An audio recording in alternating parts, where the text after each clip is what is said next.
Hey guys, welcome again to the Three Circle Podcast. This is Chris Bell. Really glad to be with you guys here in the Christmas season, man. We are right in the middle of it here at Three Circle Church, and wherever you are, if you're on a back porch, in your car, or just, hanging out while you're decorating your tree and you thought, I'm going to play the weekly podcast, we're really glad you're joining us today. It's called Beyond the Weekend because we'll go a little deeper, a little further into what we taught the weekend before, and we always kind of get to know the guests that we have on for that day. And today is no different.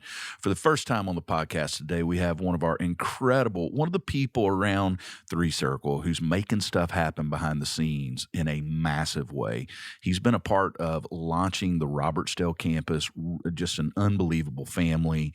And this young guy has come in and really swung the bat hard for us in our technological department. And also just he adds to every meeting he's in with his expertise, but people may not realize a lot more to this guy than just the technology. He's also big time theologian, loves God, has a lot of ministry experience. So we're really blessed to have TJ Brown at Three Circle Church. TJ.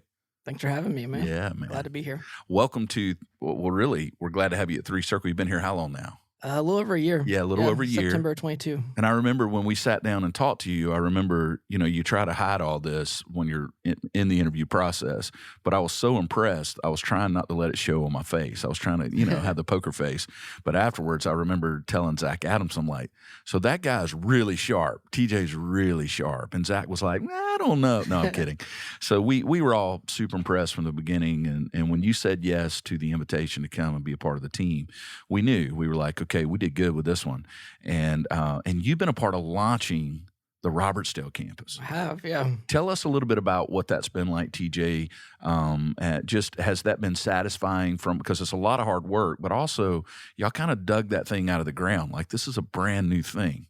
Yeah.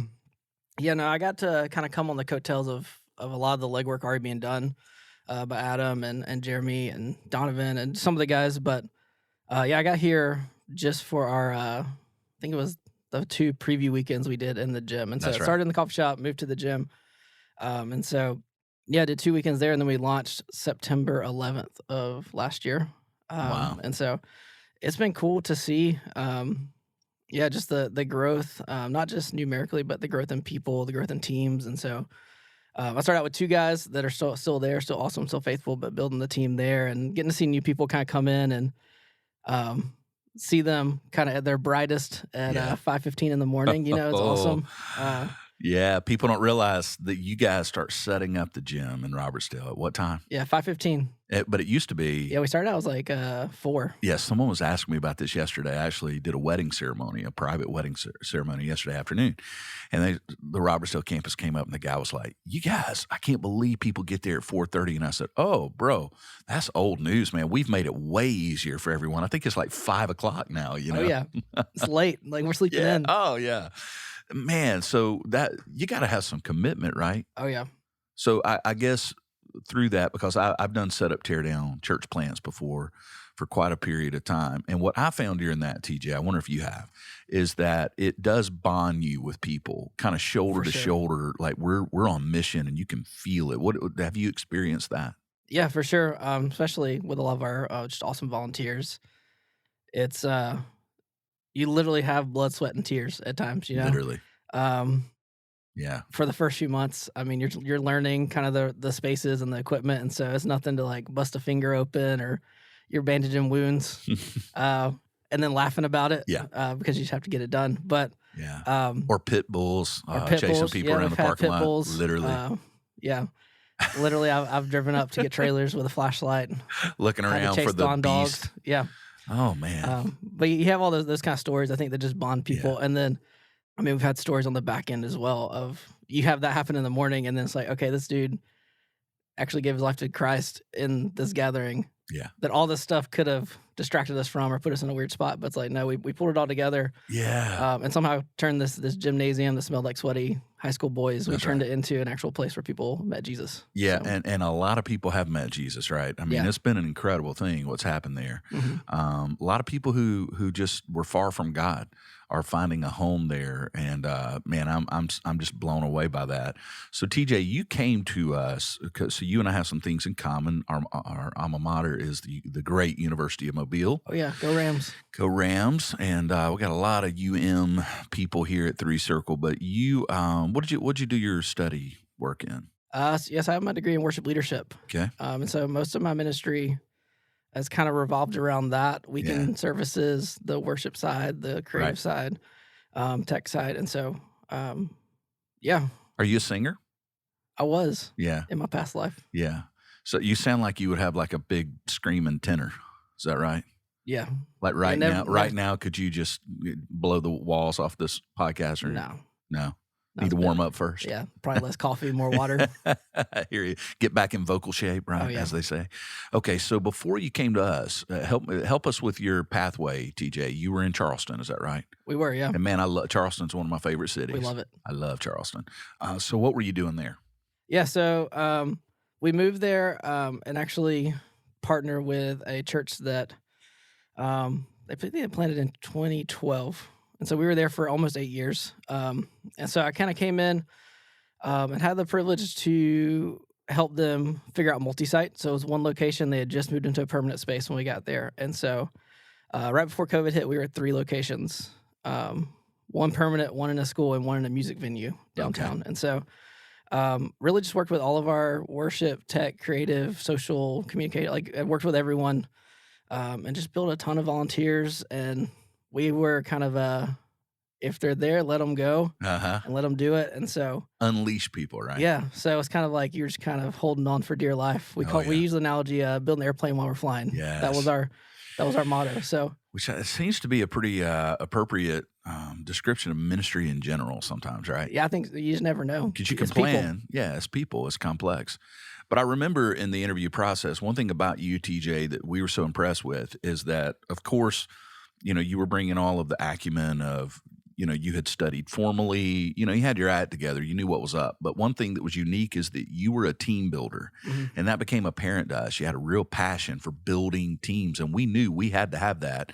And so tell us, would you, a couple of what's one or two of your kind of guiding principles when it comes to team building? Because you're obviously very good at it.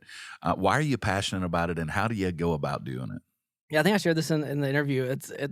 It probably came from not the purest place, but I think I've redeemed it a little bit since then. But yeah, when I hit the ground running in my last role, it was kind of man, this is a lot of people, and I don't want to come across like I'm just unaware. Okay. And so I was like, I don't want to call somebody and be like, hey man, why didn't you show up, and figure out that they had just gone through some kind of tragedy in their life. So sure, I was like, we got to start building people and caring for people well. And through that, it kind of just shifted it to, okay, what does it look like to take that same approach and really almost like a discipleship approach of I'm going to lead this way. I'm going to really figure out where they're going, what they want, what I see in them, and kind of call that out in them and guide them and really see their potential. And so it's sloppier that way. It's obviously harder, messier, more it's complex. Harder.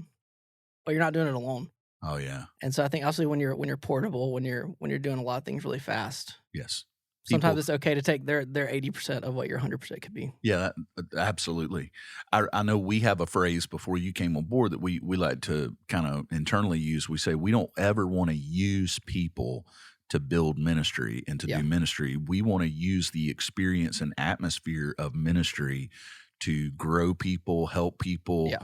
And that was one of our kind of deep values. And then you articulated it without us, we're kind of asking you questions and you're starting to talk our values. And I think that's when we knew, okay, there's a real lock here between us and TJ. Yeah. I think especially when we start going through values, the for over from that we use a lot here, it's that doesn't necessarily mean we're not going to ask someone to do something hard or something difficult, or we're going to keep pushing them. But it's if they're not, the way I like to describe it is they're not better at home with their spouse or with their kids or at the workplace, and they're not getting better because of the time they spend serving with me. It's okay, we're not doing something right. Something's wrong here. I'm just using them to get a task done. Yeah, I love that, man. And really, guys in your position all over the country, could learn a lot from that. So we love that about you, TJ. Also, talk to us about the personal life a little bit.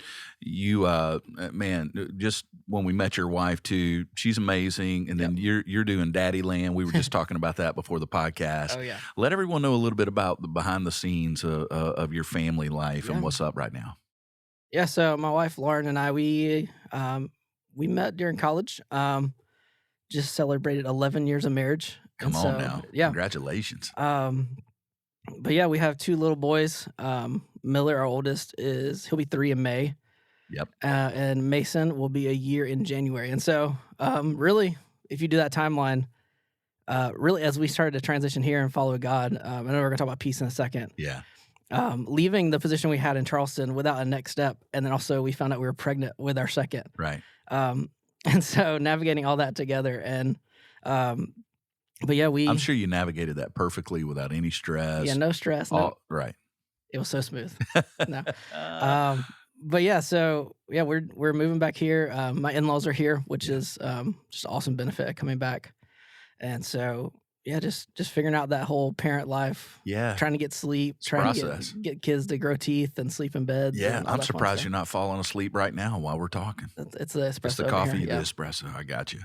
So you mentioned let's dive in. So this past weekend we kicked off the Christmas series. Yep. And this year, you do TJ. You've been around church long enough. Every Christmas we're going to talk about Christmas. We just are, right? You can't. It's like Easter and Christmas are like the Mount Everest, the Twin Peaks, man, and you can't climb that mountain enough and see all of it. So we're always, though, every year going, okay, what's an angle we've not taken? And over the years, we've taken a lot of different angles. But this year we said, hey, we're going to take that famous verse from Isaiah, Wonderful Counselor, Mighty God, Everlasting Father, and then the final title given to him in Isaiah is Prince of Peace. We said, there it is. We're going to land the plane on that runway for this month of December. So we kind of jumped in. And what we see from Scripture is that we kind of have it wrong as people because we have a version of peace, right? And Jesus told us in the New Testament that he comes to bring us peace, but not the kind of peace the world brings. Yeah. And kind of our idea this year creatively was, hey, in the 1960s, there was a peace movement that obviously did not work. Not at all. And we're not we're not saying it wasn't worth trying because they had admirable goals, right? For sure. No war, social justice, racial equality, a lot of those things. We're not saying those are bad things. We're just saying it didn't work. Yeah. And so why do you think it didn't, TJ? When you look at the very famous 1960s peace movement right here in our own country, and yet here we are, 2023, all that stuff's still with us, still dealing with the same mess, the same problems. Why do you think humans cannot achieve peace? Yeah. I mean, I think you hit the nail on the head this weekend with the whole concept of like you can't really obtain peace by being subtractive. And I think you look at peace treaties, you look at the wars, you look at really the peace movement of the 60s, it was like to bring peace, or we're going to remove conflict, or we're going to remove whatever item it is to find this peaceful place. This utopia. And I think we just proven over and over again, and you look at Scripture, it's like it's not what true peace is. Right. Maybe temporary peace or a temporary pause on something can happen from that. But even when I look at my own life, and honestly, the times I felt the most peaceful, it's usually times where there actually is the most conflict or the most turmoil or the most unknown. Wow, that's an interesting point. I think it's because it actually is this gift, this something we just received that we can't actually create or manipulate. But when all that kind of is stripped away and there actually is peace, it's like, okay, that actually starts to make sense. Yeah, absolutely. We said this weekend that you can't achieve peace. Yeah. But you can receive it. And that's what Jesus said. I'm giving you my peace is something that we receive from him. And then we talked about the sequence of peace. And I think this is why kind of the world's way of peace typically doesn't work, is because the world gets the sequence backwards. The world always starts, including our peace movement, as admirable as it was, it started with no more war. Like you said, subtractive. Let's get war out. Let's get social inequities out. And then we'll have peace. But they started at the last piece, the Bible does, instead of the first. The first piece of the sequence, and that's where we landed this first week, is you got to have peace with God. Yeah. And without Jesus, we do not have peace with him. So why don't you and I just kind of, if we can, just kind of climb down into that cave for a few minutes Yeah. and shine some light on it. What do we mean by that? First of all, TJ, what do we mean when we say without Jesus, you don't have peace with God? What does it mean for people walking around on this planet to not be at peace with God? Yeah, I mean, I think just scripturally seeing the separation between God and his creation, and without access or that accessibility to God, like there really can be no peace. And Yeah. so I love that you went all the way into the atonement, and that we had to have this substitutionary atonement Right.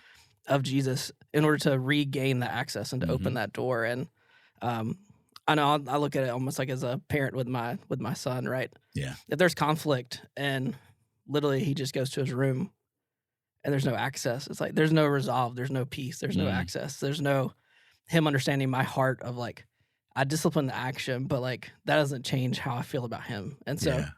I think to really get that relationship right, that's the starting point. Wow. So you see some of what we're talking about with peace between God and us. You see that in parenting. And boy, isn't that true? The gospel can so be seen in our homes. Yeah. Because you're the initiator, right? You're the one that goes to the child, because your child, like, they're kids. Yeah, they they don't don't- understand. You're the one going to them, going, "Hey, I love you. I'm making peace here," kind of thing, right? Yeah. So I think it's realizing and seeing that the gospel story play out Mhm. of Jesus going in our place so that we can really reconnect our relationship to our Yeah. creator, and him initiating that and bringing this Yeah. peace that we can now say, hey, this is mine. Right. Really, at Christmas too. I mean, if you think about it, Christmas is a celebration of the initiating grace of God. Right? He Yeah. took the first step. I mean, Jesus comes into the world. No one asked him to. No, Not at all. we didn't know. Like, no one knew we needed a baby to be born. Like, Yeah, we this had the was. law. Yeah, sure. We'll try to do better. Yeah. And that's never worked for us. And of course, we're still trying that. Like the peace movements we've had have all failed. As you pointed out, every peace treaty in human history has been broken. And it's because you cannot change people's hearts by changing their behaviors first. It just doesn't work that way. So Jesus says, I come to bring you peace, unlike that the world offers. I even think, TJ, what do you think about this? At Christmas time, it tends to be from the commercialism side. And I love Christmas. I like buying stuff, buying gifts and yeah. all. But do you think there's kind of a euphoric kind of in the marketing and all that, hey, if I can buy that thing, it'll bring peace? Like, we're looking for this release, this peace, and the endorphins, whatever you want to call it, when we buy that thing or receive that thing. But boy, it is temporary. It is so fleeting, isn't it? Oh yeah, absolutely. Um, I think about all the times with my family growing up. It's like, um, I didn't come from like a lot, so my grandmother was working a ton, but she loved to give, and Yeah. it was honestly probably like the thing that was brought up even at her funeral. It's like, hey, before she tragically passed away, like she had sent in her tithes to church, and like they received her. So she and was, she was a giver. so she was a giver, and it was kind of this thing. But I think it kind of had got manipulated in my family a little bit, of like we love to give gifts, but at what cost? And then we look back on these memories, and it's like nothing was about what we got gift wise, Yeah. but it In was. fact, you probably don't remember a lot of I don't what remember you got that, but gift-wise. I remember the funny stories. I remember Yeah. like toys not true. working, or like So true. stuff not getting put together in time. So like Yeah. I think yeah, it's this almost fake nostalgia of like Mm. what the Christmas season is. Mm-hmm. But I think when we come back to it, it's like actually it's this relational thing, and like all the relational memories that are happening as we go to Yeah. candlelight services or That's right. whatever, and kind of actually get refocused. That's what That's what I we remember. Funny enough, it's very interesting you bring that up. I do a Bible study with my oldest son's a senior in high school, and I do a Bible study every 2 weeks. We get up early before school with the dads and sons, okay? And so we were in there yesterday, and we kind of opened up by having these seniors in high school tell us what their favorite memories have been of Christmas and what their favorite family traditions. And it was so funny because there was 3 questions, TJ. We said, what's your favorite memory from Christmas?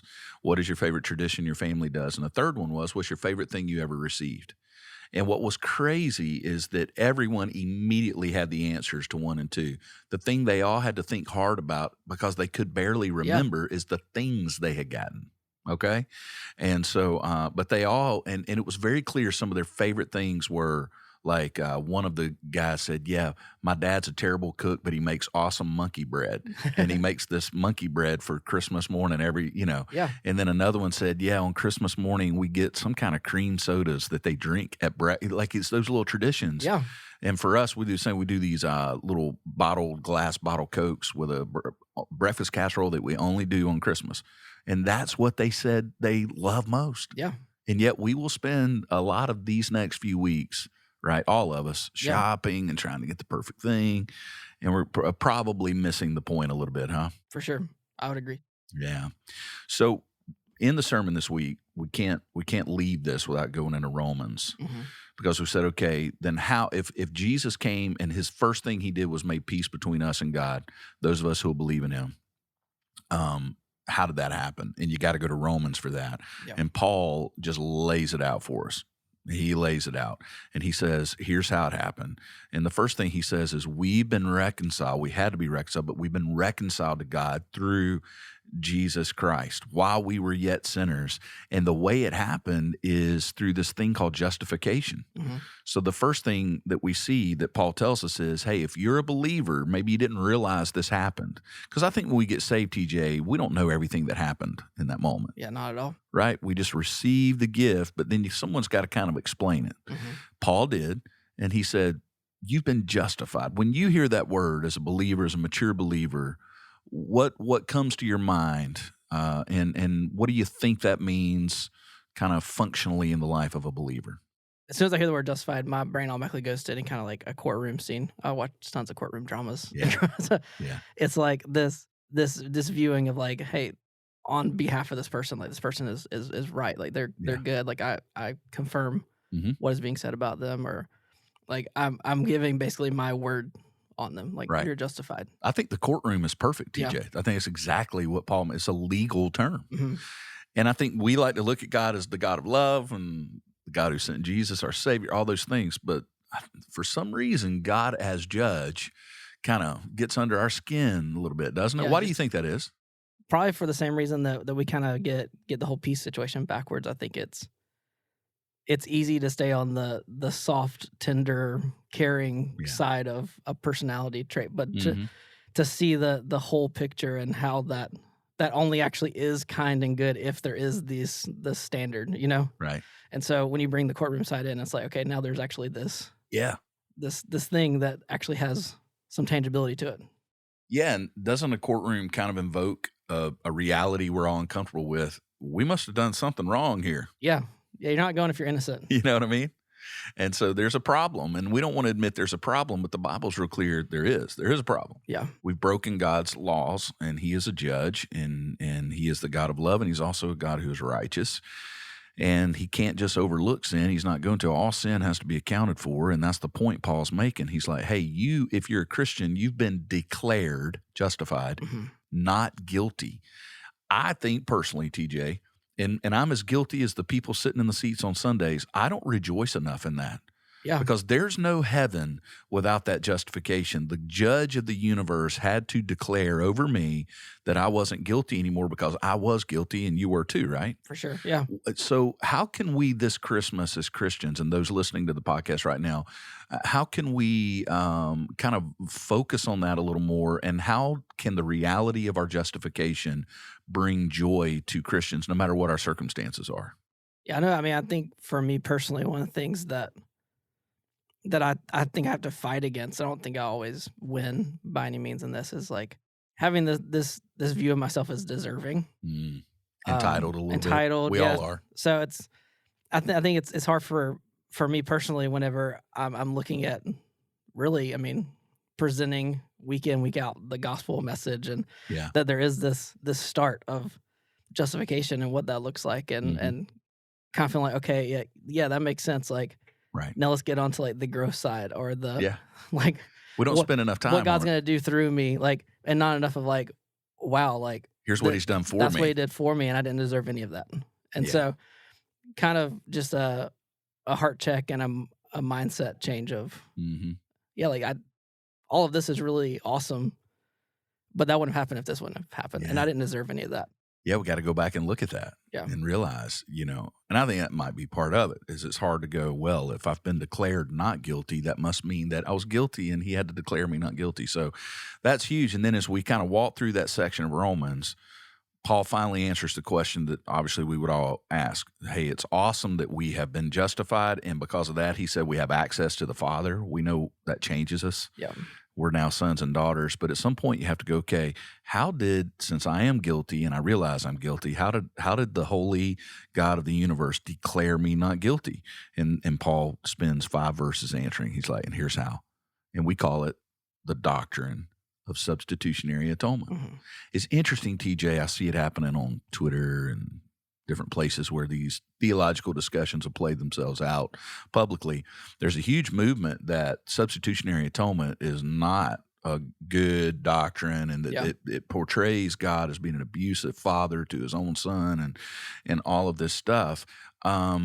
I personally think, I'd love to hear your take on it. I personally think, once again, the reason there is a bit of a human kickback against what I believe is absolutely a gospel doctrine, substitutionary atonement, the Bible spells it out. I think the reason we kick back, though, is we go, if that's what it required to save me, then I must have been in a really bad place, and we don't want to admit that. Yeah. That it took a violent death to cover our sins. But that is exactly the message that Paul gives us in Romans that we looked at this past week. He makes it real clear, like 4 times. He's like, it was the death of Jesus. It was the blood of Jesus, right? Yeah. So when you hear Paul describe in those verses substitutionary atonement, just talk to us about what it means to you personally as a Christian. And here's another thing. As a father, how are you going to teach your kids about Jesus taking their place? That's a good question. Yeah, it's loaded up, isn't That's it? a loaded, Yeah. It's a loaded gun right there. Yeah, I mean, talking about really just how people are pushing back on this doctrinal element. I think one of the biggest conversations I've had with people, especially when we were still living in Charleston, obviously it's a little more diverse area, ideology wise, and so it's really, I mean, I've had arguments with people going all the way back to like God's creation and God's character. We talked about like only looking at this loving, caring side of God. And Yeah. it's like, okay, he created, he looked at it, he said it's good. Like his creation has to be good. It comes from him. Right. And so their pushback to this argument is, so did God, not even really did God allow sin into the world, but like, is God's creation defective? Like that it needs this and trying to like connect these two dots that really aren't on a linear path. Which are all, by the way, historically common philosophical questions. They are the big questions we ask. Every philosopher comes to them. Sure. The Stoics in Greece and Rome came to them. These are the big questions, aren't they? Mm-hmm. But we believe the Bible answers them. Yeah, absolutely. Right? Here's how a broken, rebellious creation gets brought into what Paul calls reconciliation. Mm-hmm. And that word reconcile is a banking term. When you reconcile two accounts, which to me is just beautiful language. But the thing we can't get around is the cross. Yeah. The cross is either Jesus' death on the cross was a massive cosmic accident, basically, that God, I didn't know it would get out of hand like this. Yeah. Which I assume is the way some of these modern interpretations are playing it. Like, God is powerful, but he wasn't in control of that. He didn't, and of course we would say that God is totally sovereign. If there's even one maverick molecule from R.C. Sproul that he says, then everything's falling apart. I believe that. Then he was in control of the cross too. He allowed Jesus to die on the cross. Absolutely. Because of his love for us. So to me, we said it this Sunday pretty strongly, right? We said that we believe it's literally a demonic response to the gospel to call this the Father abusing the Son. Yeah. That's one of the most twisted takes I think we could possibly have. Yeah. And this may be going left field, but like talking about the idea of reconciliation and realizing like that we're called to be ministers of reconciliation. And like I look back to the account of Jesus on the cross, and it's like, even in that moment, like his words of, Father, forgive them, they know not what they do. It's like he's taking the full step of the atonement all the way to the last point of like relational reconciliation of like, I'm going to go and I want this to be right. I want this to be reconciled. It's astounding. And it's like, okay, literally in that picture, you see the whole funnel. Yeah. which is wild. That is true. Yeah, you see it. It's pretty powerful. And then and we'll kind of land the plane here today. For everyone listening, we've kind of taken a deep dive. We went from the cradle in this series straight to the cross. Charles Spurgeon famously would say that every sermon he's trying to make, he would call it the beeline to the cross. He said, while I'm preaching, I'm making a beeline to the cross. So if he's in Genesis, Exodus, Isaiah, he's headed to the cross. But Paul ends this section that we looked at this past weekend by saying, hey, this should be the source of our joy, which is a good reminder this Christmas, because everything's not going to be perfect at Christmas. And as much as I love the lights and the sounds and the food and the traditions, those things pale in comparison to the joy that can be produced from the gospel. So Paul ends by telling us the only way you're reconciled to God is through the substitutionary atonement of Jesus. And then the last verse he says, and we should rejoice in this. He's like, rejoice. Basically, let your hearts be glad no matter what your circumstances are, because you've been made right with God through Jesus. So talk to us for a moment, TJ, you as a minister, as a Christian, as a husband and dad, leading a family, helping us lead our church. How do you personally discipline your own soul to find joy in the gospel? That's a great question. I think one thing we're doing this year that I think has been super helpful, we actually gifted it from my mother-in-law last year, but the boys were a little too young. We started doing like an Advent devotional reading with a tree at the end of every night. So like, it's is that the one where you hang the little ornaments? Yeah, so it has the ornaments. We did that with our kids, bro. And it's been awesome. It's honestly been, I think. Has it been awesome? Because in my house, my kids would fight over who got to hang the ornament that night. It's chaos. It's coming, bro. Trust me. It's chaos. But I think for me, like even reading the devotional, it's been kind of a place to like, kind of reset my mind. Totally. The whole Christmas season, obviously working in the church world, there's so many like dates and timelines that we're creating these environments for other people. Yeah. That I think sometimes it sacrifices our personal reflection moments. And so it's been really, really cool. Way to obviously teach our boys, but kind of like reteach ourselves each night as we're reading those. So that's been really cool. I love that. Those personal rhythms, right? Yeah. We did that very same one with our kids with the trees, and they talk about that now. And so now we do a different Advent devotional, but it's just really, like I said, just creating those rhythms to go, hey, let's remember what this is about.